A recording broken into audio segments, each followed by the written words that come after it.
Ils m'ont dit qu'ils étaient trop fatigués. Long trajet, Elena. Le dos de ta mère l'a fait souffrir. On t'encouragera depuis la maison, ma chérie. C'est ce que papa a dit quand je l'ai appelé pour confirmer le nombre de places.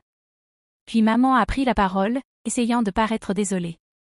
Ce mois a été épuisant, Elena, a-t-elle dit. Ton père est noyé sous les rapports. J'ai 3 annonces immobilières qui sortent ce week-end. On est juste complètement à bout. C'était la veille de la remise des diplômes, et je me tenais sous le soleil brûlant de Virginie, répétant la marche du tunnel jusqu'au podium. Ma toge collait à l'arrière de mes jambes. La doyenne m'a tendu une petite carte avec mon nom imprimé en lettres dorées. En dessous, il y avait écrit « Major de promotion ». Tu seras assise ici, dit-elle en pointant une chaise pliante en métal au centre de la scène. Et tu as demandé 3 places dans la section réservée aux familles? J'ai hoché la tête. Oui, 3. Même si, à ce moment-là, je savais déjà. Quand la répétition s'est terminée, je me suis glissée sous les gradins pour vérifier mon téléphone. Un message de maman était arrivé pendant l'exercice du discours. On est juste trop fatigué pour faire le trajet, ma chérie. Tu comprends, n'est-ce pas? On est tellement fiers de toi. Profite de ton moment. On regardera la retransmission. J'ai fixé l'écran, pas en colère, même pas surprise. Puis, bêtement, j'ai ouvert Instagram. Savannah avait publié une story 20 minutes plus tôt. Elle tenait une mimosa. Maman était à côté d'elle, en peignoir blanc moelleux. Leurs pieds trempaient dans de l'eau parfumée aux pétales de rose. Sourire large. Chaussons de spa assortis. Week-end mère-fille recharge bien-être DAR. La localisation indiquait The Willow Spa, Georgetown. J'ai fait défiler jusqu'au clip suivant un boomerang d'elle trinquant avec comme légende. Parfois, prendre soin de soi, c'est ignorer le bruit. Et puis un commentaire de maman. Meilleure journée avec ma fille adorée. Je n'ai pas commenté. Je n'ai pas envoyé de message. Je n'ai pas pleuré. J'ai fermé l'appli. Je suis retournée au dortoir. Je me suis assise à mon bureau, fixant la version finale de mon discours de major. Il débordait de gratitude. D'espoir. Le genre de discours qui sonne bien dans une newsletter universitaire. Je l'ai supprimé et j'ai ouvert une page blanche. La page est restée blanche un moment. Je ne savais pas ce que je voulais dire. Je savais juste que je ne pouvais plus dire ce que j'avais écrit avant. Ce n'était pas seulement à cause de la journée au spa. C'était tout ce qui avait précédé. Et ça revenait toujours à cet anniversaire. J'allais avoir 16 ans, le genre d'anniversaire qu'on n'oublie pas. Sauf que moi, je l'avais presque oublié, jusqu'à ce que je voie les photos de Savannah, des années plus tard. Cette année-là, j'avais demandé à dîner dans le petit resto italien du centre-ville. Rien de spécial. Juste nous 4. Des pâtes et un dessert. Maman avait dit qu'ils étaient trop occupés. Beaucoup de boulot en ce moment. On fêtera ça à la maison. Et c'est ce qu'on a fait. À la maison, j'ai eu une boîte emballée sur le comptoir de la cuisine, un agenda en cuir et un mot qui disait « Pour le futur que tu construis ». C'était pratique. Réfléchi, d'une certaine manière. J'ai dit merci. J'ai même souri pour la photo. Puis j'ai aidé maman à faire la vaisselle. Quelques mois plus tard, Savannah a eu 19 ans. Soudain, la cour était décorée de guirlandes lumineuses. Un chef privé est arrivé avec des plateaux en argent. Un gâteau personnalisé en forme de sac Chanel trônait à côté d'un karaoké complet. Je l'ai regardé tournoyer dans la robe que maman avait choisie. Les rires résonnaient sous les guirlandes. Papa tenait l'appareil photo comme sur un tapis rouge, capturant chaque sourire, chaque pose. Je suis restée debout, derrière la porte coulissante, à la regarder tournoyer dans cette robe. Papa ne s'arrêtait pas de prendre des photos. Maman applaudissait en criant « Regardez notre petite star !» Ils ne m'ont jamais appelée comme ça. Pas une seule fois. Quand je leur ai posé la question plus tard, doucement, prudemment, maman a dit « Oh ma chérie, tu n'as jamais aimé les fêtes. Tu es notre sérieuse. Celle qui est concentrée. » Comme si ça expliquait tout. Comme si ça excusait le fait de ne jamais m'avoir demandé ce que je voulais vraiment. Et peut-être qu'ils avaient raison. J'étais la sérieuse. Je lisais avant de dormir, pas des magazines de mode. J'aimais les librairies silencieuses, pas les brunchs animés. Et peut-être, juste peut-être, je ne brillais pas comme Savannah. Mais ça ne voulait pas dire que je ne voulais pas être vue. Alors j'ai travaillé encore plus à l'école, sur les dissertations, pour avoir des notes parfaites. Si je ne pouvais pas être la fille qu'on applaudit, peut-être que je pouvais être celle qu'on cite au dîner. Mais ils ne l'ont jamais fait.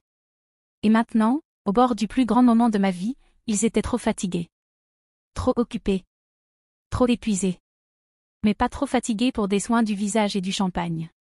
De retour à mon bureau, j'ai écrit 5 mots en haut de la page. Ce n'est pas un merci. Puis j'ai continué. 3 semaines avant la remise des diplômes, j'ai reçu l'email. Objet, confirmation de l'annonce du major de promotion. J'étais assise dans un coin tranquille du café du campus, les yeux rivés à l'écran. Pendant un instant, le bruit autour de moi s'est estompé. C'était réel. Moi. Première de la classe. 4 années de points bonus. De permanence chez les profs. De vacances de printemps sacrifiées. J'avais passé un été entier à relire des dissertations pour le département, enfermé dans une salle sans fenêtre, pendant que Savannah prenait des selfies sur un yacht à Santorin. Et maintenant, ça. J'ai appelé la maison, les mains encore tremblantes. Maman a décroché au 3e appel. J'ai reconnu en fond le bourdonnement d'une émission HGTV. Elle avait l'air distraite. Maman, j'ai une grande nouvelle. Oh, ma chérie, attends, ces placards sont horribles, dit-elle en riant. D'accord, dis-moi. J'ai avalé ma salive. Je l'ai eu. Je suis major de promotion. Un silence. Puis. C'est bien, ma chérie. Donc ça veut dire que tu as, quoi, les meilleures notes? J'ai hoché la tête, même si elle ne pouvait pas me voir. Oui. Je vais faire le discours. Ah oui, super. Tu as toujours été notre petit rat de bibliothèque. Et tout de suite après, elle a enchaîné. Est-ce que je t'ai dit que la styliste de Savannah allait peut-être faire un shooting à Miami? Ce serait énorme pour elle. Je ne l'ai pas interrompue. Je l'ai laissé finir son histoire, les contacts de Savannah, les gens qu'elle rencontrait, ce qu'elle allait porter. Quand j'ai parlé de la date de la remise des diplômes et dit que j'allais envoyer des invitations formelles, maman a ri. Oh, ma chérie, fais pas tout un truc. Envoie juste un texto. Mais je ne voulais pas envoyer un texto. Je voulais quelque chose qu'il ne pourrait pas faire défiler. Alors je suis allée dans une petite papeterie près du campus et j'ai acheté du papier ivoire épais, découpé à la main, avec des bords irréguliers. J'ai écrit leur nom à l'encre dorée, avec la calligraphie que j'avais apprise toute seule enfant, pas une faute, pas une tache. À l'intérieur. Ça représenterait tout pour moi que vous soyez là. Ce week-end-là, j'ai fait les 3 heures de route jusqu'à la maison. J'ai attendu après le dîner, après que Savannah ait terminé son long récit d'un brunch avec quelqu'un d'important et que papa ait entamé sa 2e bouteille de vin. J'ai posé les enveloppes sur la table, une par une. Papa a levé un sourcil. Tu as fait toute cette route juste pour ça? Maman a ouvert la sienne. Oh, ma chérie, dit-elle, tu as utilisé le stylo doré avec les boucles sur les œufs. Savannah a jeté un coup d'œil. Mignon, dit-elle, puis elle est retournée à son téléphone. Je suis restée pour faire la vaisselle. Personne ne m'a demandé de quoi allait parler mon discours. Personne ne m'a demandé ce qu'il m'avait fallu pour en arriver là. La veille de la remise des diplômes, je n'ai pas pu dormir, trop d'adrénaline, trop de silence. J'avais répété le discours 3 fois, repassé ma toge, préparé mes chaussures. Tout était prêt. Tout sauf moi. À 2h03, j'ai abandonné et attrapé mon téléphone. Je m'attendais peut-être à un message de félicitations d'un camarade, ou quelque chose de léger de Jessie pour me calmer. À la place, je suis tombée sur la story Instagram de Savannah. Elle était allongée sur un fauteuil de spa blanc, des rondelles de concombre sur les yeux, une flûte de champagne à la main. Maman était assise à côté, souriante sous un masque doré hydratant. Leur peignoir disait « Suite VIP The Willow Spa ». J'ai appuyé pour voir le clip suivant. Elle buvait du vin et riait. La légende flottait au-dessus d'elle. Prendre soin de soi avant le chaos de l'été. Un autre appui. Une photo cette fois. Savannah souriait, la tête posée sur l'épaule de maman. Meilleure journée avec ma fille étoile, avait commenté maman. Pas de « fière d'Elena ». Pas de « on aimerait être là demain ». Même pas une mention que j'existais. Juste de la vapeur de spa et de la joie bien mise en scène. Je suis restée figée dans le noir, le téléphone toujours allumé dans ma main. Je n'avais rien dit quand ils avaient annulé. Je n'avais rien dit quand ils avaient minimisé l'invitation. Mais ça? Ça, c'est ce qui a tout fissuré. Mes doigts tremblaient quand j'ai ouvert notre fil de messages. Moi, j'ai vu vos stories. Je croyais que maman et papa étaient trop fatigués pour voyager. Savannah a répondu 10 minutes plus tard. Sois pas susceptible. C'était prévu depuis des semaines. Tu vas t'en sortir. 3 phrases. C'était toute leur explication. J'ai retourné le téléphone, face contre la table. Puis face vers le haut. Puis encore face contre la table. Mes yeux se sont posés sur le dossier à côté de mon ordinateur, le discours que j'avais retravaillé. Celui rempli de vérités polies, écrites dans un langage convenable. Je l'ai ouvert et j'ai supprimé le titre. Ce ne serait pas la version où je les remerciais simplement parce que c'était attendu. Ce ne serait pas la version où je faisais semblant qu'ils étaient là. Parce qu'ils ne l'étaient pas. Ils étaient trop fatigués pour moi. Mais pas trop fatigués pour du vin, du bien-être et des peignoirs assortis. J'ai ouvert un nouveau document et j'ai tapé les mots que j'avais voulu dire depuis des années.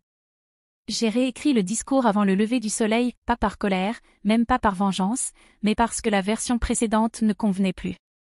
Elle était polie, lisse, comme une carte de vœux envoyée à des gens qui ne la liraient jamais. Cette fois, je n'écrivais pas pour eux. J'écrivais pour la fille qui avait célébré chaque petite victoire seule. Pour l'étudiante qui avait refusé des week-ends entre amis pour respecter ses délais. Pour la jeune femme qui avait arrêté de demander de l'attention et s'était mise à construire sans. Le nouveau discours ne commençait pas par « merci à ma famille ». Il commençait par « à ceux qui ont continué à avancer même quand personne ne les applaudissait, ceci est pour vous ». Je l'ai imprimé sur une simple feuille blanche, plié une fois, et glissé dans mon dossier à côté de l'ancienne version, au cas où je perdrais courage. À 7h15, j'étais habillée et prête. Devant mon dortoir, Jessie m'attendait avec 2 cafés et un sachet froissé. « Urgence muffin », dit-elle, me tendant celui sans myrtille. Elle se souvenait que je les détestais. Tom est arrivé quelques minutes plus tard avec un bouquet de tournesols dépassant par la fenêtre passager. Il n'a pas dit grand-chose, juste un signe de tête et un sourire. Il n'avait pas besoin de mots pour dire qu'il était fier. Nous sommes arrivés tôt sur le lieu de la cérémonie. Le soleil tapait déjà fort, les chaises pliantes alignées en rang parfait sur le terrain. Des pancartes étaient scotchées aux 3 premières. Réservé, famille Carter, toujours inoccupée. Je n'ai pas regardé trop longtemps. Juste assez pour savoir. Les gens ont commencé à arriver par petits groupes, des pères en chemise repassée, des mères tenant des appareils photos, des amis faisant de grands signes dans l'allée. Il y avait une sorte de chaos doux dans l'air, excité et plein d'attente. Jessie m'a serré la main une dernière fois avant de rejoindre sa place. Une bénévole m'a guidée derrière la scène. J'ai serré mon dossier plus fort, sentant les coins me rentrer dans la paume. La doyenne, micro attaché et sourire aux lèvres, m'a demandé. Prête? J'ai hoché la tête, pas un hochement poli. Le genre qu'on fait quand on n'a plus rien à perdre. Quand ils ont appelé mon nom, les applaudissements ont commencé. Mais je ne les ai pas vraiment entendus, pas vraiment, parce que j'étais déjà concentrée sur le micro. Sur la caméra. Sur les mots que j'étais sur le point de prononcer. Des mots qu'ils n'attendaient pas. Des mots qu'ils n'oublieraient jamais. Les applaudissements résonnaient encore lorsque je suis montée à la tribune. J'ai ajusté le micro d'une main ferme. La feuille ne tremblait pas. J'ai regardé devant moi, pas cette mère d'étudiants coiffés de leur toque, ni l'équipe technique, pas même le président derrière moi. J'ai regardé ces 3 chaises vides. Puis j'ai fixé la caméra du direct. Et j'ai commencé. À celles et ceux qui ont travaillé dur pour être vus, ceci est pour vous. Ma voix semblait calme, plus assurée que je ne l'aurais cru. Elle portait, pas seulement sur tout le terrain, mais aussi à travers le flux vidéo, jusque dans des téléphones, des salons, partout où quelqu'un écoutait. Aux professeurs qui restaient après les cours, qui nous rappelaient que poser des questions n'était pas une faiblesse. Aux amis qui savaient quand frapper à la porte et quand simplement s'asseoir en silence à côté de nous, merci. Des sourires doux dans la foule. Des hochements de tête. Une vraie connexion. Et à celles et ceux qui croyaient qu'il fallait être présent, même quand c'était contraignant, inconfortable ou impopulaire. Je n'ai pas sourcillé en disant ce mot. Certains d'entre nous n'avaient pas de confettis qui les attendaient à la maison. Certains d'entre nous ne sont pas nés dans les applaudissements. La foule a bougé, subtilement, mais clairement. Les gens comprenaient ce que je disais, même si je ne nommais personne. Une remise de diplôme, c'est une réussite. Mais c'est aussi être témoin de cette réussite. Parce qu'il y a une différence entre réussir et être vu en train de réussir. Je sentais la caméra fixée sur mon visage. Parfait. J'avais demandé 3 sièges dans la section famille. Ils sont toujours libres. Silence. Quelqu'un a toussé près de l'allée, et le bruit a résonné plus fort qu'il n'aurait dû. Si vous avez déjà été assis dans une pièce en vous demandant si votre réussite comptait, parce que personne n'avait applaudi. Permettez-moi d'être la première à vous dire, elle compte. Elle a toujours compté. Les yeux de Jessie brillaient. J'ai vu Tom siffler doucement en souriant. Certains d'entre nous ont grandi en apprenant que l'amour avait des conditions, que la fierté avait des règles. Mais vous n'avez pas besoin de l'autorisation de quelqu'un d'autre pour être fier de vous. Une autre pause. Alors si aujourd'hui, vous avez traversé cette scène pour vous-même, parce que personne ne vous a poussé, parce que personne ne vous a félicité, je vous vois. On y est arrivé. Et on y est arrivé honnêtement. J'ai plié la feuille et me suis éloigné du micro. Les applaudissements ont d'abord été lents. Puis ils ont gonflé, plus fort que ce que j'avais imaginé. Mais je n'écoutais pas pour ça. Parce que quelque part, derrière un écran, ils entendaient eux aussi. Et cette fois, ils ne pouvaient pas interrompre. Ils ne pouvaient pas sourire et faire semblant. Ils devaient juste s'asseoir et laisser les mots faire leur chemin. J'ai ouvert le tiroir. Je ne me suis pas changée. Je n'ai pas allumé la lumière. Je me suis simplement assise, j'ai ouvert le tiroir, et j'ai fouillé derrière le tas de stylos et de reçus. L'enveloppe était toujours là. Légèrement pliée. Sans adresse d'expéditeur. Juste mon prénom, Elena, écrit de la main de mon père. La façon dont il bouclait le « E » n'avait jamais changé. Il me l'avait donné il y a 3 ans, après qu'on ait mangé des pancakes pour fêter mon admission à l'université. Il l'avait glissé sur la table comme si ce n'était rien. Juste quelque chose que je voulais que tu aies, avait-il dit. Je l'avais lu une fois, plié avec soin, et rangé. Ce soir, c'était différent. J'ai déplié la feuille doucement, comme si les mots pouvaient s'envoler. Elena. Tu portes toujours plus que tu ne laisses paraître. Je le vois. J'espère que tu n'oublieras jamais que ta force tranquille est une force malgré tout. Tu as mérité tout ce qui t'arrive. Peu importe où tu vas, ne laisse jamais personne te faire rétrécir pour être vu. Tu le es déjà. Avec amour? Papa. C'était tout. Pas de long discours. Pas d'instruction. Juste une note d'un père qui, à un moment, m'avait vu. Vraiment vu. Avant les dîners où je n'étais pas invitée. Avant que les week-ends spa de Savannah ne deviennent des événements familiaux. Avant que je commence à me rapetisser juste pour maintenir la paix. J'ai tenu la lettre comme quelque chose de fragile, comme si elle allait se désintégrer si je respirais trop fort. Elle n'avait jamais été lue à un dîner de famille. Jamais encadrée dans le couloir. Personne n'avait jamais demandé à la relire. Mais elle existait. Mon téléphone a vibré sur le bureau. Un message de maman. Nous avons regardé le direct. Ton discours était, eh bien, inattendu. Mais puissant. Appelle-nous quand tu as un moment, d'accord? Et un autre de Savannah. Félicitations, major de promo. Je ne savais pas que tu ressentais tout ça. Sois moins dramatique la prochaine fois. Je n'ai pas répondu. Je n'ai pas ouvert Instagram le lendemain matin quand Savannah a posté une nouvelle photo, encore en peignoir, avec la légende. La vraie paix, c'est choisir qui mérite ton énergie. Maman avait commenté en dessous. Tu es notre rayon de soleil. Je n'ai pas aimé. Je n'ai pas partagé. Je n'ai pas répondu. Parce que j'avais quelque chose qu'il n'avait jamais posté. Qu'il n'avait jamais retenu. Qu'il n'avait pas su garder. Mais moi, si. Et parfois, ce qu'il n'encadre pas, ce sont les choses que vous portez avec vous le plus longtemps. 3 semaines plus tard, j'ai déménagé à Washington, D.C. L'offre de stage était arrivée un mois avant la remise des diplômes rédaction publicitaire pour un magazine numérique consacré aux entreprises dirigées par des femmes. J'ai dit oui sans hésiter. C'était comme une page blanche. Mon appartement était minuscule, avec un parquet grinçant et une fenêtre qui attrapait exactement 15 minutes de soleil le matin. Mais c'était le mien. Aucun cadre avec des citations inspirantes au mur.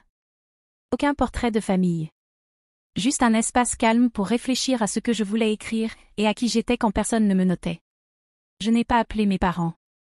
Pas par rancune, mais parce que je ne ressentais plus ce besoin. Ce lien s'était desserré.